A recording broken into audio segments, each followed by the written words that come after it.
할렐루야. 하나님의 말씀을 사모하는 심령에 주님께서 큰 은혜를 베풀어 주시기를 소망합니다. 운동선수들에게 있어서 훌륭한 선수가 되기 위해서 꼭 필요한 것이 있습니다. 그것은 바로 땀과 노력입니다.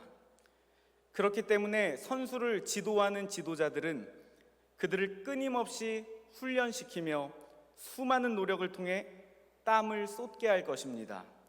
그렇게 흘린 수많은 땀과 노력은 그 선수를 더욱 빛나고 훌륭한 선수로 이끌어냅니다.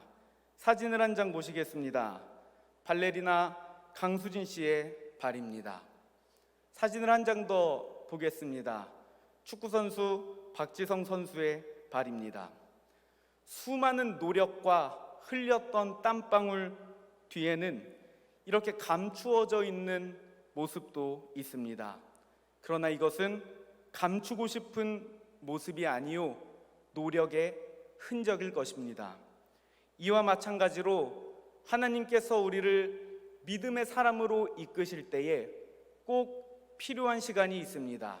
그 시간은 바로 진정한 회개의 시간입니다.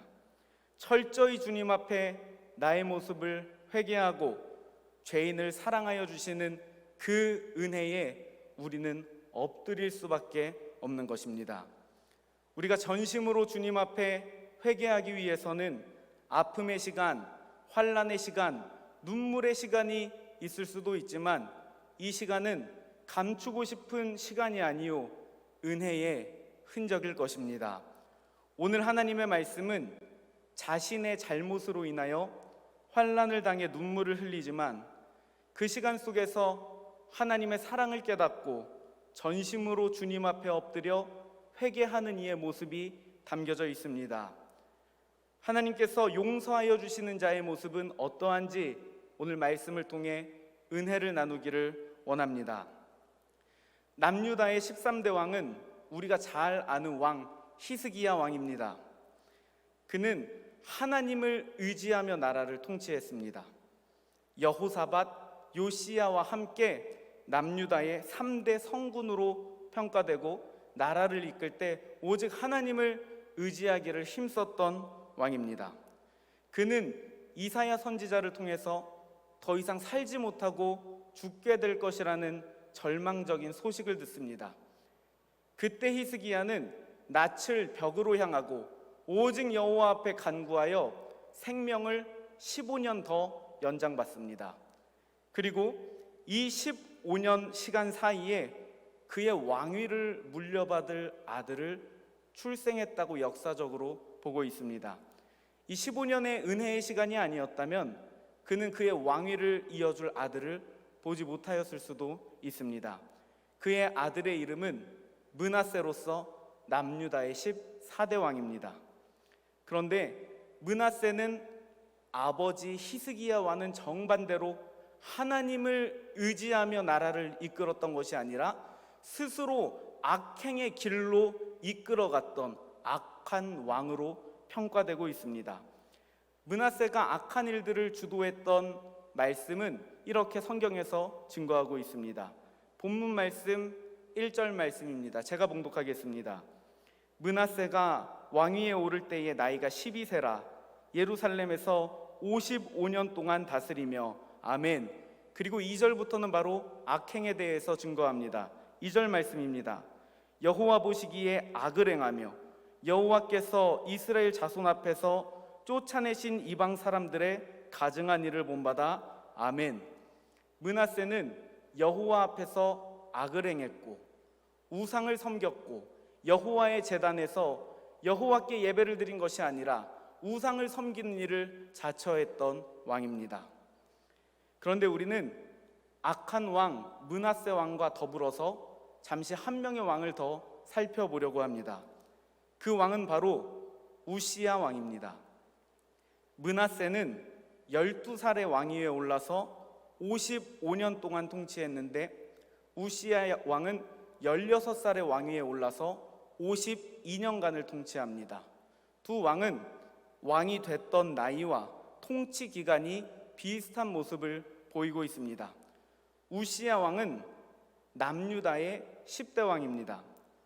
우시야의 아버지는 아마샤 왕인데 아마샤 왕은 불행하게도 그의 백성들로부터 죽임을 당합니다. 역대하 25장 27절 말씀입니다. 아마샤가 돌아서서 여호와를 버린 후로부터 예루살렘에서 무리가 그를 반역하였으므로 그가 라기스로 도망하였더니 반역한 무리가 사람을 라기스로 따라 보내어 그를 거기서 죽이게 하고 아멘. 아마샤 왕은 반역하는 이들로부터 살해를 당합니다. 그런데 그 아들 우시야가 아버지의 왕의 자리를 이어서 받게 됩니다. 그때 우시야 왕의 나이가 16살입니다. 하루하루가 살얼음판 같았을 것입니다. 내 아버지를 죽인 이들이 나를 죽일지도 모른다는 두려움, 내가 잘 해내지 못하면 나도 반역자들에 의해 죽임을 당할 것이라는 공포감. 그런데 우시야 왕은 이 두려운 상황 속에서 하나님을 의지하며 살아갑니다. 우시야의 이름의 뜻은 여호와는 나의 힘이다 라는 뜻입니다. 그는 그의 이름처럼 여호와를 나의 힘으로 의지하며 하나님을 바라보며 나라를 통치하였습니다. 역대하 26장 4절에 이렇게 기록하고 있습니다. 우시야가 그의 아버지 아마샤의 모든 행위대로 여호와 보시기에 정직하게 행하며 아멘. 우시야는 여호와 하나님께서 보시기에 정직하게 나라를 통치했습니다. 하나님께서는 주를 의지하는 그의 왕위를 지켜주십니다. 이스라엘이 강성해지기 시작합니다. 조공을 바치던 나라에서 조공을 받는 나라가 됩니다. 우시야 왕의 이름이 애굽 변방에까지 퍼지게 됩니다.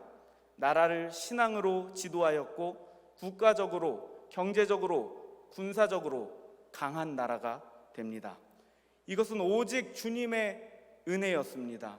주님의 도우심으로 말미암아 우시야는 나라를 강성하게 이끌 수 있던 것입니다. 그런데 우시야 왕의 마음에 교만이 생기기 시작합니다. 강성한 나라를 보며 이 나라 이거 내가 만든 거구나, 내가 이렇게 능력 있는 왕이구나 하는 마음으로 하나님의 은혜를 저버리고 주님의 도우심을 잊게 됩니다. 역대하 26장 16절 말씀입니다. 그가 강성하여짐에 그의 마음이 교만하여 악을 행하여 그의 하나님 여호와께 범죄하되 곧 여호와의 성전에 들어가서 향단에 분향하려 한지라 아멘. 여호와의 성전에 향단에 분향하는 일은 제사장이 하는 일입니다. 그런데 여호와께서 구별하셔서 제사장들의 일을 지금 우시야 왕이 하려고 제단 안으로 들어가고 있습니다. 왜 그렇습니까? 하나님의 말씀이 가볍게 여겨지기 시작한 것입니다. 그전에는 하나님의 말씀만 붙들고 살았는데 이제는 하나님의 말씀이 중요하지 않은 것처럼 느껴진 것입니다. 내가 이렇게 대단한 왕인데, 내가 능력 있는 왕인데 내가 이것도 하지 못하는가 하는 마음이 그의 마음에 생긴 것입니다. 제사장 아사랴가 이야기합니다. 왕이여, 그러지 마십시오. 여호와께서 구별하신 제사장들이 해야 할 일입니다. 우시야가 그 말을 듣고 화를 냅니다. 내가 감히 나에게? 하나님께서 우시야를 붙들고 계시는 그 손을 이제는 놓으십니다. 제사장들 앞에서 왕의 이마에 나병이 나게 됩니다. 역대하 26장 21절 말씀입니다. 제가 봉독하겠습니다. 우시야 왕이 죽는 날까지 나병 환자가 되었고 나병 환자가 되매 여호와의 전에서 끊어져 별궁에 살았으므로 그의 아들 요담이 왕궁을 관리하여 백성을 다스렸더라. 아멘. 우시야 왕은 결국에 나병 환자가 되어서 삶을 마감하게 됩니다. 이스라엘은 우시야가 일으킨 것이 아니었습니다. 이스라엘은 하나님이 일으키십니다. 하나님께서 우시야에게 복을 주셔서 우시야 왕 때 이스라엘을 강성하게 해주신 것뿐이었습니다. 그렇게 우시야 왕은 은혜를 잊고 교만해져서 하나님을 저버렸고 나병 환자가 되어 쓸쓸히 생을 마감하게 됩니다. 우리는 주님의 은혜를 잊어서는 안 됩니다. 내가 낳은 것은 다 하나님의 은혜인 줄로 믿습니다. 나의 삶에 주신 것 다 하나님의 은혜인 줄로 믿습니다. 나를 지키시는 하나님의 은혜가 나를 살게 하여 주십니다. 그런데 오늘 말씀에 므낫세 왕은 처음부터 악한 길로 들어섭니다. 하나님 보시기에 가증스러운 일을 행합니다. 하나님의 성전에서 우상을 숭배합니다. 본문 말씀 6절 말씀입니다. 또 흰놈의 아들 골짜기에서 그의 아들들을 불 가운데로 지나가게 하며 또 점치며 사술과 요술을 행하며 신접한 자와 박수를 신임하여 여호와 보시기에 악을 많이 행하여 여호와를 진노하게 하였으며 아멘. 그의 아들들을 불 가운데로 지나가게 하고 점치고 악을 행하고 여호와의 마음을 진노하게 합니다. 본문 말씀 이어서 9절 말씀입니다.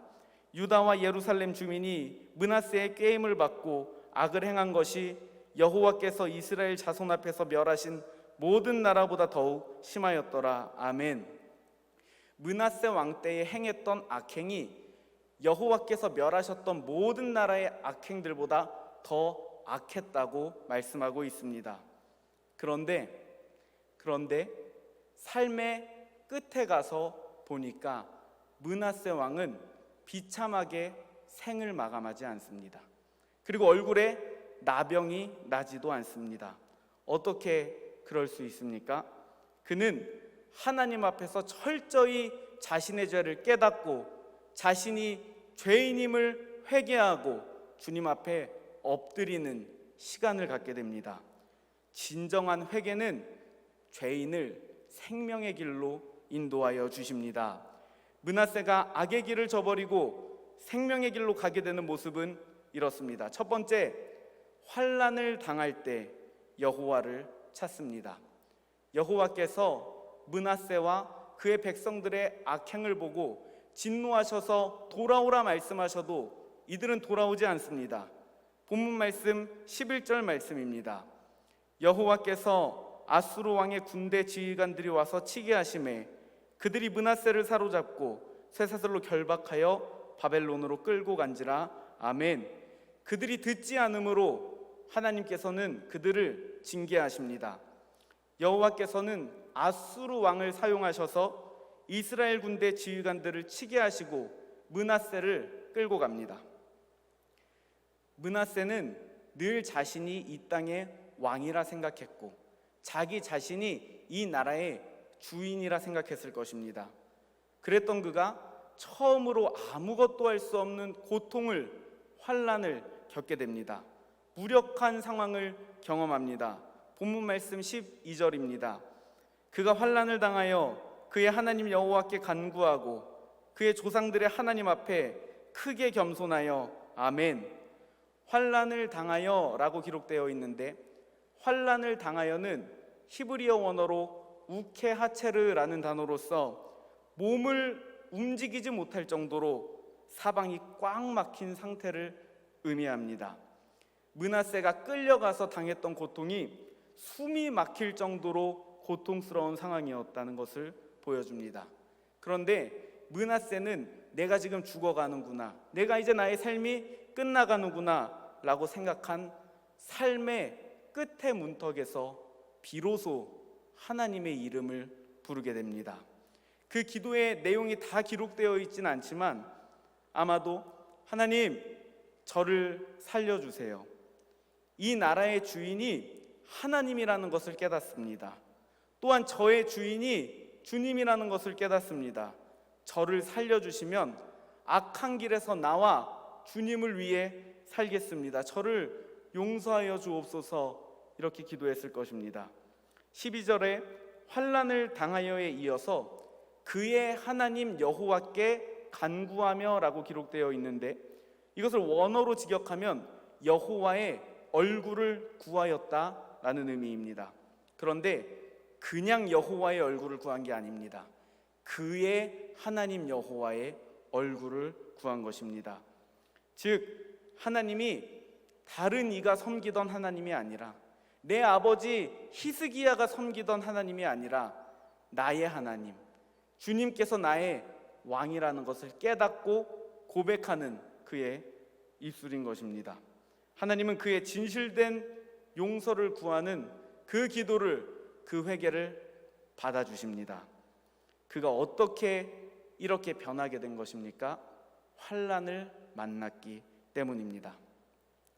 환난을 당할 때, 고통 중에 주님을 찾을 때 주님은 우리를 다시 건져주시는 아버지 하나님이신 줄로 믿습니다. 우리가 잘못하여 주님 곁을 떠났다 할지라도, 우리가 환난 속에서 온 마음 다해 회개할 때 주님은 우리의 회개를 기뻐 받아 주십니다. 누가복음 15장에는 잃은 아들을 되찾은 아버지의 비유가 나옵니다. 흔히 우리가 아는 돌아온 탕자 이야기입니다. 아들이 아버지의 곁을 떠납니다. 그리고 아버지의 곁을 떠나 어려움을 겪게 됩니다. 그 어려움을 겪는 시간 속에서 그 아들의 마음은 변화하게 됩니다. 변화되게 됩니다. 그런데 동일한 장소에서 변하지 않는 마음으로 늘 그를 기다리고 있던 분이 있습니다. 바로 아버지입니다. 그리고 아들은 회개하는 마음으로 아버지께 돌아가며, 돌아갈 면목이 없어서 아들로는 못 돌아가겠고 품꾼으로 돌아가야겠다는 생각으로 집으로 걸어가고 있습니다. 그런데 아들을 기다렸던 아버지는 그 아들을 이렇게 맞이합니다. 누가복음 15장 20절 말씀입니다.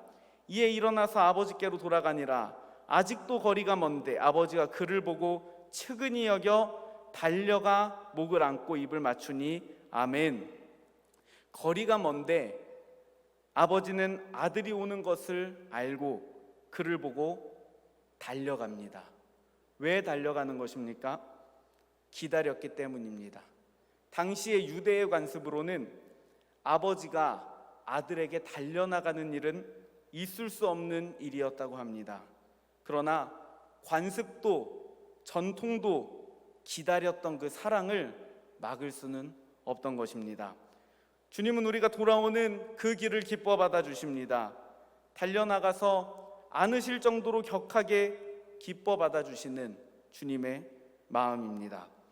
돌아오는 아들을 달려나가서 기뻐 맞이하시는 주님께서 누구보다 악했던 왕 므낫세가 환난을 당해 회개한 후에 그 회개를 받아주시고 므낫세에게 은혜를 베풀어 주십니다. 환난은 므낫세를 살리는 통로가 되었습니다. 우리 삶 속에 환난이 찾아오거든, 곤고한 날이 찾아오거든 주님을 바라보시기를 소망합니다. 주님께 다시 돌아가시기를 소망합니다. 그리하면 주님께서 기뻐하여 주시고 우리를 다시 은혜로 인도하여 주실 것입니다. 전도서 7장 14절의 말씀입니다. 형통한 날에는 기뻐하고 곤고한 날에는 되돌아보아라. 이 두 가지를 하나님이 병행하게 하사 사람이 그의 장래일을 능히 헤아려 알지 못하게 하셨느니라. 아멘. 형통한 날도 곤고한 날도 모두 주님이 주신 날입니다. 곤고한 날이 찾아오거든, 환난을 당하거든 되돌아서 주님께로 다시 나아갈 수 있는 우리의 믿음이 되기를 간절히 소망합니다. 두 번째, 므낫세는 회개한 내용을 삶에서 실천합니다. 본문 말씀 12절에서 13절 말씀입니다. 그가 환난을 당하여 그의 하나님 여호와께 간구하고 그의 조상들의 하나님 앞에 크게 겸손하여 기도하였으므로 하나님이 그의 기도를 받으시며 그의 간구를 들으시사 그가 예루살렘에 돌아와서 다시 왕위에 앉게 하심에 므낫세가 그제서야 여호와께서 하나님이신 줄을 알았더라. 아멘. 주님께서는 회개하는 므낫세를 용서하여 주시고 그를 결박하던 사슬에서 풀어주십니다. 다시 예루살렘으로 돌아와 왕위에 앉게 은혜를 베풀어 주십니다. 그리고 그는 그제서야 하나님께서 참 하나님임을 깨닫습니다. 역대하 33장 15절에서 16절 말씀입니다. 이방신들과 여호와의 전에 우상을 제거하며 여호와의 전을 건축한 사내와 예루살렘에 쌓은 모든 제단들을 다 성 밖에 던지고 여호와의 제단을 보수하고 화목제와 감사제를 그 제단 위에 드리고 유다를 명령하여 이스라엘 하나님 여호와를 섬기라 하매 아멘. 그는 죽기 전까지 마음을 돌이켜 이제는 사명을 감당합니다. 이방신들과 여호와의 전에 두었던 모든 우상을 제거하고 성 밖으로 던집니다. 주님의 제단을 보수합니다. 화목제와 감사제를 드리고 모든 이스라엘 백성들이 하나님 여호와만 섬길 수 있도록 최선을 다합니다. 그렇게 그는 주님의 은혜에 감사하며 회개한 내용을 삶에서 실천합니다. 회개는 삶의 변화를 이끌어내는 줄로 믿습니다. 그런데 더욱더 우리에게 은혜가 되는 것은 므낫세가 회개하였을 때 주님께서 그래 므낫세야 내가 회개한 대로 잘하나 안 하나 보자. 그래서 잘하면 예루살렘으로 돌려보내주고 다시 왕위에 앉게 하겠다. 만약에 그렇게 못하면 계속 이곳에서 환난을 당하게 하겠다. 이렇게 말씀하지 않으십니다. 그가 회개했을 때 하나님께서는 그 마음 자체를 보시고 그 진실된 회개를 보시고 회개한 이후에 삶이 아직 보여지지 않았는데 아직 보여드리지 못한 그때에도 이미 주님께서는 그 회개를 받아주시고 그를 예루살렘으로 돌려 보내주십니다. 누가복음 19장 8절에는 삭개오의 회개의 고백이 기록되어 있습니다. 삭개오가 서서 주께 여짜오되 주여 보시옵소서 내 소유의 절반을 가난한 자들에게 주겠사오며 만일 누구의 것을 속여 빼앗은 일이 있으면 내 갑절이나 갚겠나이다. 아멘. 이어서 19장 9절에 회개의 고백을 들은 주님께서 말씀하여 주십니다. 예수께서 이르시되 오늘 구원이 이 집에 이르렀으니 이 사람도 아브라함의 자손이미로다. 아멘. 예수님께서는 그래 삭개오야 내가 회개한 내용을 잘 지키면 그렇게 실천하면 내가 구원해 주겠다가 아니라 회개의 고백을 들으시고 오늘 구원이 이 집에 이르렀다 구원의 말씀을 선포하여 주십니다. 주님은 그가 무슨 일을 하는가 보다 그 사람 자체를 사랑하여 주시고 그 회개를 받아주시기 때문입니다. 하나님께서는 우리가 무슨 일을 하는가 보다 우리 자체를 사랑하시고 우리가 주님 앞에 회개하여 주님 안에서 살아가기를 원하는 사랑의 하나님이십니다. 우리는 그 사랑과 그 은혜에 감격하기에 변화되어 가는 것입니다. 주님의 은혜 안에서 마땅히 우리가 행해야 합니다. 우리가 변화되어야 합니다. 힘쓰고 애써야 합니다. 최선을 다해야 합니다. 주님께 드리는 우리의 약속이기 때문입니다. 또한 주님께서는 우리의 그 모습에 감격하여 주시고 회개한 내용을 지키고 변화되어 주님을 기쁘시게 해드리는 온전한 믿음으로 살아갈 수 있도록 주님께서 지켜주시고 이끌어 주실 줄로 믿습니다. 회개하는 우리의 모습도 그리고 그 이후의 삶도 모두 주님의 은혜입니다. 므낫세는 그렇게 환난을 당해 살아계신 주님을 경험하고 회개하고 실천하며 주님 부르시는 날까지 그의 사명을 감당합니다. 어릴 적부터 주님만을 의지하여 나라를 강성하게 해주시는 은혜를 경험했지만 결국 교만해져서 주님을 떠난 왕 우시야, 어릴 적부터 악하여 백성들을 괴롭게 했지만 하나님의 마음을 아프게 하는 삶이었지만 결국 주님 앞에 엎드려 주님의 용서를 받은 왕 므낫세, 이들의 삶을 보며 이들의 삶의 모습을 보며 우리는 마지막까지 주님 부르시는 날까지 교만한 마음을 버리고 죄인을 살려주시는 은혜를 잊지 아니하고 주님께 마음 다해 감사하며 사랑을 드리며 살아가는 임마누엘의 모든 성도님들이 되시기를 간절히 소망합니다. 기도하겠습니다. 사랑과 은혜로 우리를 늘 인도하여 주시는 하나님 아버지 감사합니다. 나의 의가 아닌 나를 구원하여 주신 하나님의 의를 찬양하는 우리의 믿음이 되게 하여 주시고, 죄인을 구원하여 주신 그 사랑에 감사하며 살아가는 우리의 믿음이 되게 하여 주옵소서.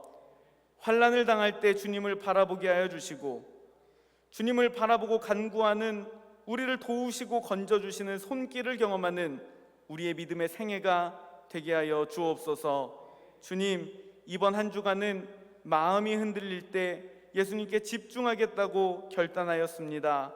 마음이 흔들릴 때 예수님께 집중하고 우리를 붙잡아 주시는 예수님의 손길을 경험하는 귀한 한 주가 되게 하여 주옵소서. 감사드리며 우리의 회개를 기뻐 받아주시고 사랑으로 인도하여 주시는 예수 그리스도의 이름으로 기도하옵나이다. 아멘.